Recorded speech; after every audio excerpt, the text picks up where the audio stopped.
മലയാള സിനിമയിലെ മിന്നും താരമാണ് സലീം കുമാർ. മിമിക്രി വേദികളിലൂടെ സിനിമയിലെത്തിയ താരം കോമഡി ആയിരുന്നു താരമാക്കിയത്. മലയാളികളെ എന്നും ചിരിപ്പിക്കുകയും ചിന്തിപ്പിക്കുകയും ചെയ്ത താരം കൂടിയാണ് സലീം കുമാർ. മണവാളനും പ്യാരിയുമൊക്കെ ഐക്കോണിക് കഥാപാത്രങ്ങളായി എന്നെന്നും നിലനിൽക്കും. പിന്നീട് നായകനായി കയ്യടി നേടിയ സലീം കുമാറിനെ തേടി മികച്ച നടനുള്ള ദേശീയ സംസ്ഥാന ചലച്ചിത്ര പുരസ്കാരങ്ങളും എത്തി. അഭിനയത്തിനു പുറമെ സംവിധായകനും തിരക്കഥാകൃത്തുമായി അദ്ദേഹം കയ്യടി നേടിയിട്ടുമുണ്ട്. തൻ്റെ വിവാഹത്തെയും ജീവിതത്തെയും കുറിച്ച് അദ്ദേഹം തുറന്നു പറഞ്ഞിട്ടുമുണ്ട്. തൻ്റേത് പ്രണയവിവാഹം ആയിരുന്നു. എൻ്റെ കുടുംബത്തിൻ്റെ താളം തെറ്റുന്നത് ഭാര്യയ്ക്ക് പനി വരുമ്പോഴെന്നാണ് സലീം കുമാർ പറയുന്നത്. ഭാര്യയാണ് എൻ്റെ വീടിൻ്റെ തുടിപ്പ്. എൻ്റെ കടങ്ങളെക്കുറിച്ചോ അക്കൗണ്ടുകളെക്കുറിച്ചോ ഒന്നും എനിക്കറിയില്ലായിരുന്നു. എനിക്കാകെ ആ സമയത്ത് വേണ്ടിയിരുന്നത് ബീഡിയായിരുന്നു. അതുപോലും അവളാണ് വാങ്ങിത്തരുന്നതെന്നും സലീം കുമാർ പറഞ്ഞിരുന്നു. നമ്മുടെ ജീവിതം വളരെ ചെറുതാണ്. ഇനി നമ്മൾക്ക് ഒരു ജീവിതം കിട്ടില്ല.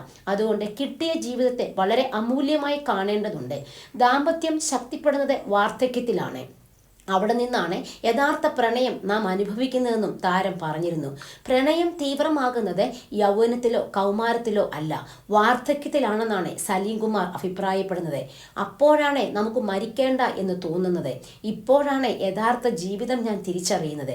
കക്കാട് കവിതയിൽ പറഞ്ഞതുപോലെ, നീ എൻ്റെ ചാരത്ത് നിൽക്കൂ, എപ്പോഴാണ് മരിക്കുന്നതെന്നറിയില്ല. നല്ല ഇണയില്ലാത്തവൻ ഹതഭാഗ്യവാൻ തന്നെയാണെന്നാണ് സലീം കുമാർ പറയുന്നത്. ലോകത്തിലെ ഏറ്റവും വലിയ ഭാഗ്യവാൻ ഏറ്റവും നല്ല ഇണയെ കിട്ടുന്ന ആളാണെന്നും സലീം കുമാർ പറയുന്നു. അതാണ് എൻ്റെ ഏറ്റവും വലിയ സമ്പത്ത്. അക്കാര്യത്തിൽ ഞാൻ ലോകത്തിലെ ഏറ്റവും വലിയ സമ്പന്നനാണെന്നും സലീം കുമാർ പറയുന്നു.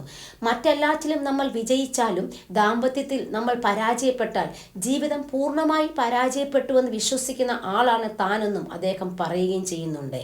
തൻ്റെ ജീവിതത്തിൽ ഏറ്റവും കൂടുതൽ സ്വാധീനം ചെലുത്തിയത് 2 സ്ത്രീകളാണ്. ഒന്ന് തൻ്റെ ഭാര്യയും ഒന്ന് തൻ്റെ അമ്മയുമാണ്. എനിക്ക് ഈ ലോകത്ത് കടപ്പാടുള്ളത് ഈ 2 സ്ത്രീകളോടാണ്. അതിൽ 2 പേരും ഇവരാണ്. എൻ്റെ എല്ലാവിധ ഐശ്വര്യങ്ങൾക്കും കാരണം ഇവർ 2 പേരുമാണെന്നാണ് സലീം കുമാർ പറയുന്നത്.